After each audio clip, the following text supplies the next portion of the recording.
இன்னைக்கு நம்ம பார்க்க போறது சிவகார்த்திகேயன் நடிச்சு ரிலீஸ் ஆயிருக்க பராசக்தி மூவியோட ரிவ்யூ தான். மூவி வந்து இந்தியாவுக்கு சுதந்திரம் கிடைச்சதுக்கப்புறம் நடந்த இந்தி திணிப்பை பத்தின படம். ஸோ டைரக்டர் வந்து ரொம்ப போல்டா, கன்வின்சிங்கா அந்த படத்த எடுத்திருக்காங்க. நெறைய பொலிட்டிக்கல் லீடர்ஸு, அவங்க எடுத்த டிசிஷன்ஸு, ஸோ அந்த மாரிலாம் காட்டுற மாரி இருக்கு. அந்த சிச்சுவேஷன்ல அவங்க எடுத்த டிசிஷன்ஸ் எல்லாம் எப்படி இருந்தது, அந்த மாரி காட்டுற மாரி இருக்கு. அது ரொம்ப ஒரு போல்டான அட்டெம்ப்ட் மாரி தான் எனக்கு தெரிஞ்சது. ஆ சிவகார்த்திகேயனுக்கு வந்து இது ஒரு நல்ல ஒரு ரோல் தான் இது. ஸோ அவர் கெரியர்ல நெக்ஸ்ட் லெவலுக்கு போறதுக்கான ஒரு ரோல் தான் இது. ரவிமோகன் வந்து நெகட்டிவ் ரோல். ஸோ அத வந்து ரொம்பவே நல்லா பண்ணியிருக்காரு. அதர்வா முரளி அவரும் அதே மாரி தான்.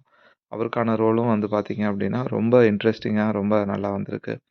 ஸோ ஸ்ரீலீலா அகைன் ஸோ இதே மாரி நெறைய பேர் இருக்கிறாங்க படத்துல. எல்லாருமே அவங்க ரோல நல்லா பண்ணியிருக்காங்க.